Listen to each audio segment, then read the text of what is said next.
nom résonne encore dans les terres d'Afrique de l'Ouest. Samori Touré. Originaire du royaume du Mandé, cet homme a refusé catégoriquement de se plier à un partage injuste et humiliant. Mais comment ce fils de commerçant a-t-il réussi à tenir bon pendant plus de 15 ans dans un combat épique contre ces forces étrangères déterminées à conquérir le pays? Plongeons dans l'épopée exceptionnelle de Samori Touré, l'empereur africain qui a osé défier les puissances coloniales pour l'indépendance et la dignité de son peuple.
Festival culturel national annuel institué par le Parti démocratique de Guinée ne se résume pas en de simples manifestations culturelles et artistiques devant nous distraire pendant 2 semaines.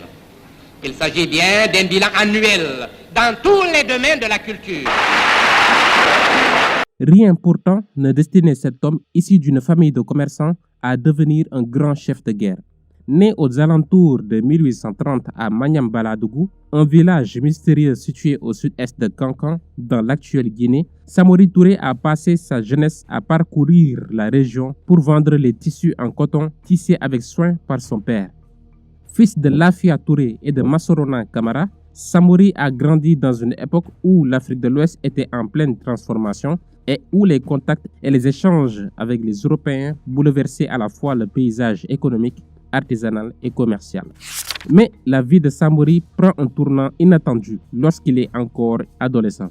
Son peuple se retrouve impliqué dans un conflit avec un clan voisin dirigé par le redoutable roi Séré Bourlaye du clan Cissé. Durant des affrontements, sa mère est capturée et réduite en esclavage chez Séré Bourlaye, l'ennemi de son peuple, tandis que son père s'exile dans un autre village. Sans les ressources nécessaires pour racheter la liberté de sa mère, Samori fait un choix difficile. Il accepte de servir sous les ordres de Séré Bourlaye en échange d'une chance de se former à l'art de la guerre et d'apprendre à manier les armes. Enrôlé dans l'armée royale, il se convertit à l'islam et se plonge dans l'étude du Coran. Rapidement, Samori fait ses preuves sur le champ de bataille, gagnant le respect de Séré Bourlaye, le chef au pouvoir, mais suscitant la méfiance de son propre frère Séré Brema. Samori se met donc à leur service pendant 7 ans, 7 mois et 7 jours, conformément à la tradition, avant de pouvoir enfin libérer sa mère. Cependant, une fois sa mission accomplie, Samori décide de prendre un tout autre chemin. Il quitte les Cissé et rejoint l'armée des Bérétés, leurs ennemis jurés, avant de finalement rejoindre son propre peuple, les Kamara. Affirmant son indépendance vis-à-vis de Séré Bourlaye, Samori gagne peu à peu le soutien grandissant des chefs malinqués grâce à sa vision de l'unité.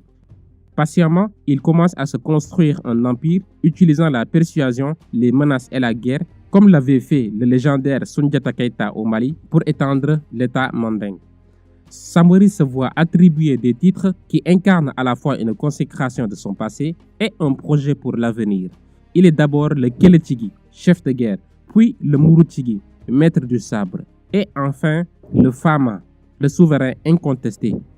Il prononce solennellement le serment de protéger son peuple contre les Bérétés et les Cissé. Conscient de l'importance d'une armée puissante, il crée une force militaire professionnelle et nomme ses proches, y compris ses frères et ses amis d'enfance, à des postes de commandement clés. Progressivement, Samori s'affranchit et forge sa propre voie. Il construit une armée redoutée, organisée et puissante qui compte dans ses rangs les célèbres Sofa, des soldats en uniforme dotés d'une très grande réputation. Samori nourrissait aussi une vision audacieuse, créer un État moderne, centralisé et efficace. Il rêvait d'un État guerrier et marchand où les richesses seraient acquises grâce au commerce des marchandises.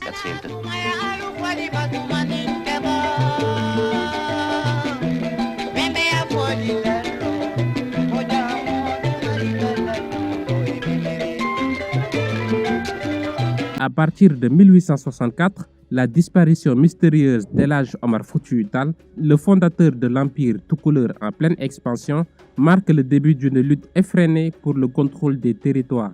C'est dans ce contexte que Samori Touré fait son entrée en scène 3 ans plus tard.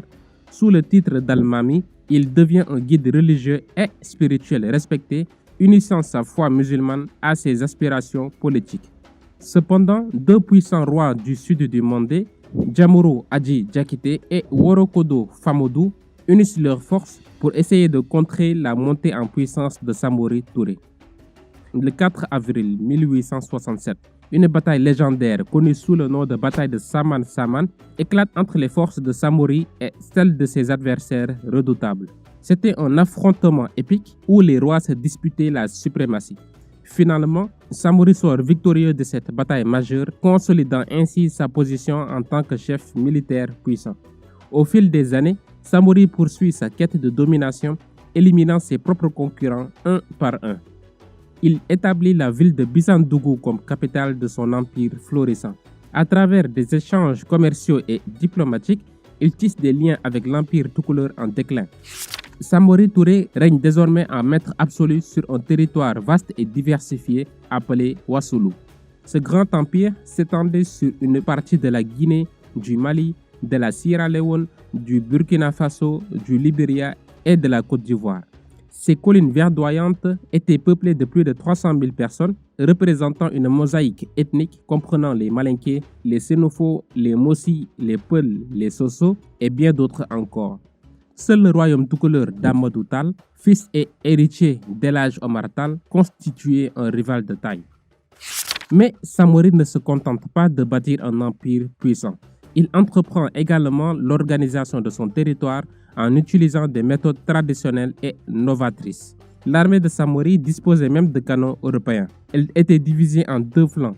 L'infanterie, également appelée Sofa, comptant de 30 000 à 35 000 hommes, et la cavalerie, forte de 3 000 cavaliers. Chaque unité était subdivisée en sections permanentes, favorisant ainsi l'esprit de camaraderie et la loyauté envers les chefs locaux.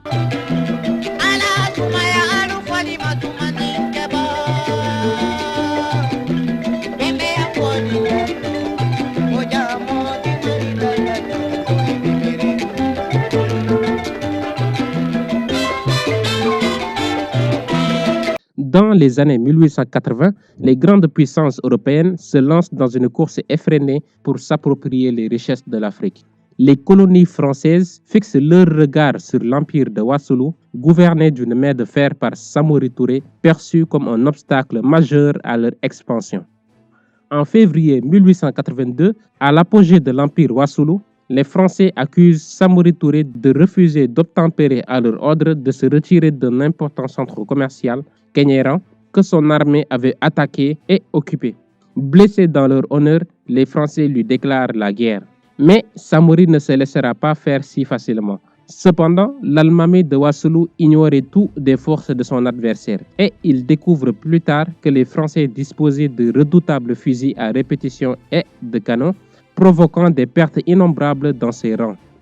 Toutefois, fidèle à sa stratégie, Samori réorganise ses troupes en petites unités mobiles qui attaquent puis se replient rapidement dans la forêt. Les soldats français, pris en tenaille, sont donc contraints de se replier par peur d'être encerclés. La désorganisation des troupes françaises et les attaques incessantes sur leurs convois les obligeront finalement à abandonner leurs objectifs. Cette fuite des Français marque alors une grande victoire contre l'envahisseur blanc, renforçant le prestige et les soutiens de Samori Touré. Le 2 avril 1883 va marquer les esprits à jamais. Les troupes coloniales se heurtent à une cuisante défaite au marigot de Woyo Wayanko.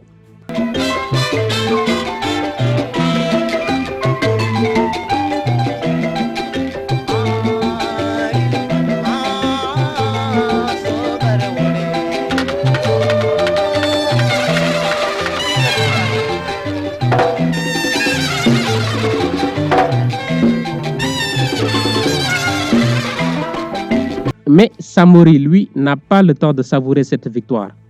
Il doit faire face à ces sujets animistes qui refusent catégoriquement l'imposition de l'islam. Une guerre de conviction embrase les terres, la guerre du refus. Au cœur de ce conflit, les liens familiaux se dégradent et le souverain doit prendre des décisions tragiques.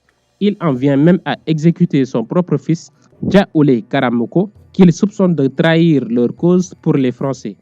Les enjeux sont immenses, les sacrifices aussi. Mais Samori ne serait pas le chef légendaire dont on parle encore aujourd'hui s'il ne pouvait compter sur une armée disciplinée, fidèle et parfaitement organisée. En tant que fin stratège, il crée une force d'élite capable d'intervenir avec une rapidité fulgurante. Ses colonnes mobiles attaquent et se replient sans laisser le temps à l'ennemi de reprendre son souffle. Les années qui suivent offrent un répit à l'Almami. Les Français sont coincés dans une bataille contre l'armée puissante de l'empereur Ahmadou Tal dans la région de Ségou, le long du fleuve Niger. De plus, ils doivent faire face à la rébellion de Mamadou Lamine Dramé qui a pris le contrôle du fort de Bakel au Sénégal. Avec des ressources limitées pour mener des combats sur tous les fronts, les Français prennent la décision de négocier. C'est ainsi qu'un premier traité est signé entre les autorités coloniales et Samori Touré le 28 mars 1886 à Kéniéba-Koura. Ce traité établit le fleuve Niger comme frontière entre les possessions françaises et l'empire Wassoulou. Les jeux sont faits, les cartes sont sur la table, mais l'histoire est loin d'être terminée car un an plus tard, Samori signe le traité de Bissandougou dans lequel il accepte de placer son pays sous la protection de la France. Mais contrairement à ses partenaires français, Samori avait pris cet accord très au sérieux. Mais il réalise que les Français ne se comportent pas en alliés, mais essayent d'empêcher toute alliance entre Samori et le chef soninké Mamadou Lamine Dramé qu'il combattait à l'époque. Les intentions des Français sont claires, faire disparaître Samori afin d'étendre leur influence sur les régions convoitées par la Grande-Bretagne. Face à cette trahison, Samori mobilise son armée et se lance à l'assaut de la ville fortifiée de Sikasso, dont les imposants murs d'enceinte, appelés Tata, sont parmi les plus élevés de la région. Le but de cette bataille était de se préparer à collecter les armes contre l'envahisseur français. Mais le destin lui réserve bien des surprises. À son arrivée à Sikasso, Samori est impressionné par l'ampleur colossale des fortifications, 4 mètres d'épaisseur à la base et 4 mètres d'auteur. La ville, dirigée par le redoutable roi Tchéba Traoré, résiste farouchement. La bataille s'éternise et tourne au désavantage de Samori. Mais finalement, après des jours de combats acharnés, les troupes de Samori parviennent à pénétrer dans la cité de Sikasso. Malgré sa victoire, Samori Touré est affaibli par cette dure bataille et décide de signer des traités de paix avec les forces françaises, dont le traité de Niakha. Comme d'habitude, les Français trahissent leur engagement. En effet, dans les mois qui suivent, ils remportent une victoire décisive contre l'Empire toucouleur. L'empereur Ahmadou Tal est éliminé. Les Français peuvent désormais s'attaquer au dernier obstacle, Samori Touré.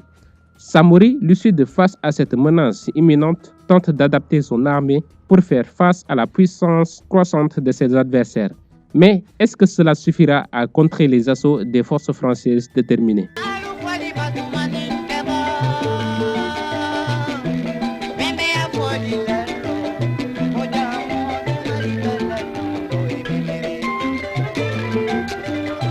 De 1891 à 1897, les affrontements se multiplient tandis que les colonnes françaises s'installent de plus en plus dans l'Empire. Conscient de son isolement et réalisant que le temps lui était compté, Samori doit repenser sa stratégie de résistance. C'est ainsi qu'il décide d'adopter une stratégie redoutable, la tactique de la terre brûlée, destinée à semer la terreur dans les territoires traversés. Il divise alors ses forces en 3 groupes bien distincts. Le premier groupe, équipé de fusils à tir rapide, doit se battre pied à pied pour contrer l'avancée française. Un deuxième groupe, armé de fusils à piston, a pour mission d'occuper et d'administrer les territoires conquis. Quant au troisième groupe, il se lance dans la conquête de nouvelles terres à l'est en prévision d'un éventuel transfert. Cette stratégie de la terre brûlée avait certes isolé Samori de ses sources d'approvisionnement en armes modernes provenant de Sierra Leone et du Libéria, mais elle avait également retardé l'intervention et la poursuite des Français. En mars 1891, une expédition française menée par le colonel Archinard lance une attaque directe sur Cancan, déterminée à en finir une fois pour toutes avec ce souverain insoumis. Malgré la supériorité de l'armement français, les tactiques de guérilla et la connaissance approfondie du terrain des Sofas démoralisent les assaillants et l'offensive échoue. Cette série de défaites agace les autorités françaises qui souhaitent imposer leurs lois sur le territoire. En décembre 1891, à grand renfort de canons, le lieutenant-colonel Humbert se lance à l'attaque de Bissandougou, la capitale de l'empire de Samori. Mais Samori ne fait pas face à une seule adversité.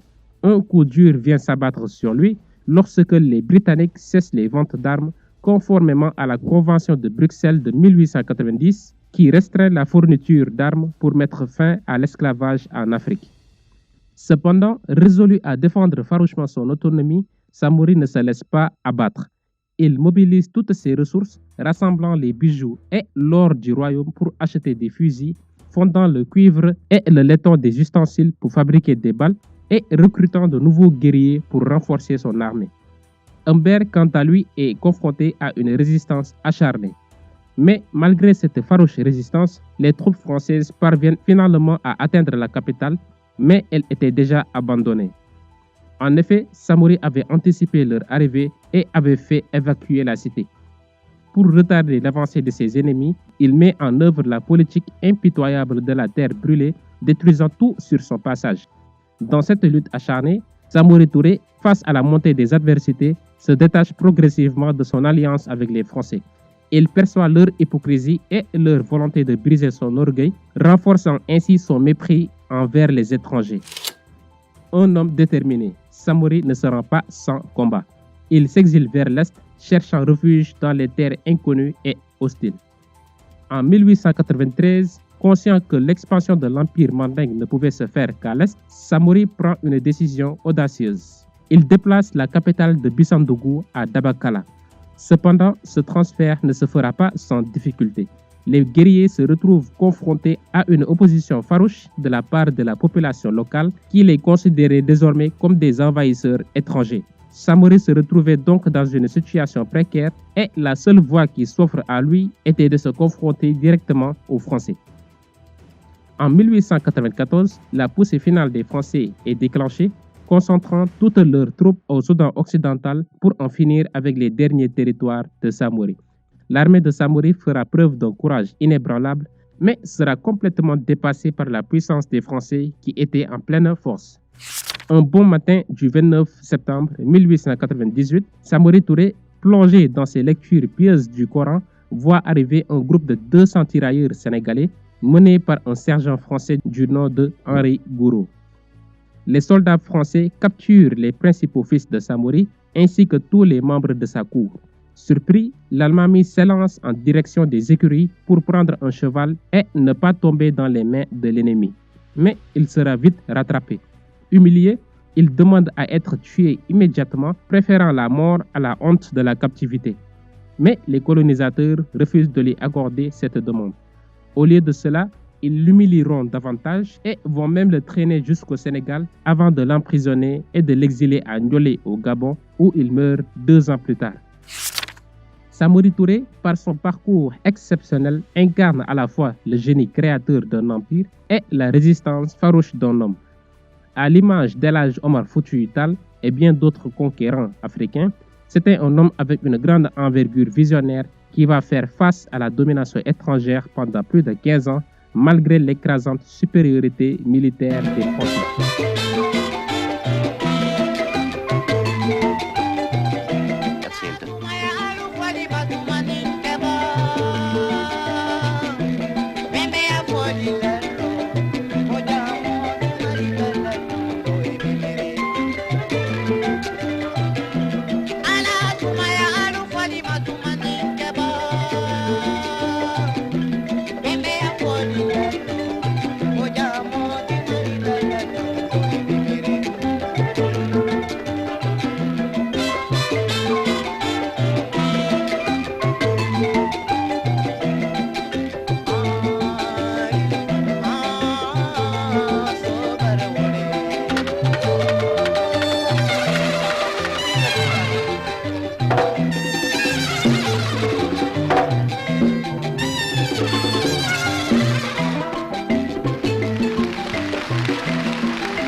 Thank you.